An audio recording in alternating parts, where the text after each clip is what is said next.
নমস্কাৰ, হৰ হৰ মহাদেৱ, জয় মা কামাখ্যা। মই ডক্টৰ পৰশমণি শৰ্মাই সকলোকে পুনৰবাৰ স্বাগতম জনাইছোঁ। আপোনালোকে নিশ্চয় গম পায় যে অহা ৩ আগষ্ট ২০২৬ সোমবাৰে নাগ পঞ্চমী তিথি, অৰ্থাৎ শ্ৰী শ্ৰী মনসা মাৰ পূজা।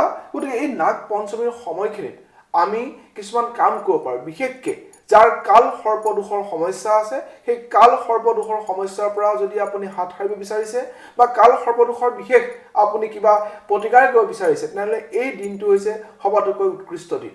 যদিও ১৭ আগষ্ট ২০২৬ সৰ্বভাৰতীয় পৰ্যায়ত নাগ পঞ্চমী পালন কৰা হ'ব, কিন্তু অসমীয়া কেলেণ্ডাৰ অনুসৰি যদি আমি চাওঁ, বিশেষকৈ অসমীয়া পঞ্জিকা অনুসৰি, যে শাওণ মাহৰ কৃষ্ণ পঞ্চমী তিথিত এই নাগ পঞ্চমী অৰ্থাৎ মা মনসাৰ পূজা কৰা হয়। গতিকে এই সময়খিনি বহুত বেছি স্পেচিয়েল হয় আমাৰ কাৰণে।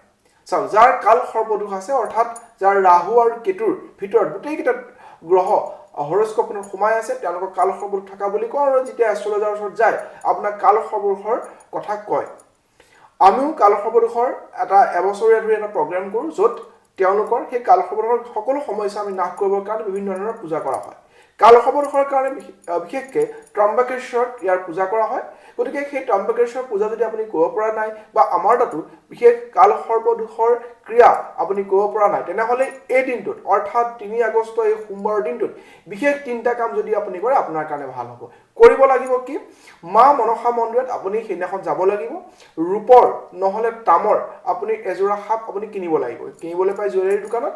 আৰু কল আৰু গাখীৰ আপুনি মাৰ ভোগ হিচাপে নিব লাগিব। 2টা হাঁহৰ কণী, তাত অলপমান সেন্দুৰৰ ফুট দি পেলাই আপুনি সেই নাগ পঞ্চমীৰ দিনাখন সেই সাপযোৰা, 2টা হাঁহৰ কণী আৰু গাখীৰ আৰু কলৰ যি ভোগ আপুনি মাক দিব, লগতে প্ৰসাদ চাকি বন্তি লগাই পেলাই মা মনসাৰ চৰণত যদি আপুনি আপোনাৰ সেই কাল সৰ্পদোষৰ কাৰণে আপুনি যদি পূজা কৰে, তেতিয়াহ'লে সেই কাল সৰ্পদোষ নাশ হয়।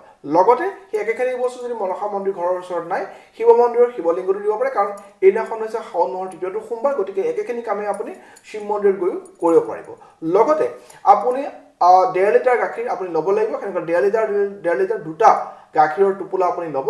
আৰু সেই কেইটা গাখীৰ আপুনি অকণমান তাত যদি ফালি পেলাই বা যিকোনো এটা পাত্ৰত লৈ পেলাই আপুনি ওম নমঃ শিৱায়টো 108 বাৰ, এটা 1.5 লিটাৰ গাখীৰৰ পেকেটত, আৰু আনটো 1.5 লিটাৰ গাখীৰৰ পেকেটতো সেই 108 বাৰে ওম নমঃ শিৱায় পাঠ কৰি পেলাই আপুনি যদি যিকোনো ভিখাৰী মানুহক আপুনি যদি ডনেট কৰিব পাৰে, তেতিয়াও কাল সৰ্পদোষৰ সমস্যাবিলাক নাইকিয়া হয়। মনসা মন্দিৰত আপোনাৰ হাইটৰ সমান এডাল ত্ৰিশূল আপুনি বনাই পেলাই এই দিনাখনতে, অৰ্থাৎ নাগ পঞ্চমীৰ দিনাখনতে যদি ডনেট কৰিব পাৰে, তেতিয়াও আপোনাৰ নিগেটিভিটিৰ লগতে কাল সৰ্পদোষৰ যি সমস্যা থাকে সেয়া দূৰ হয়।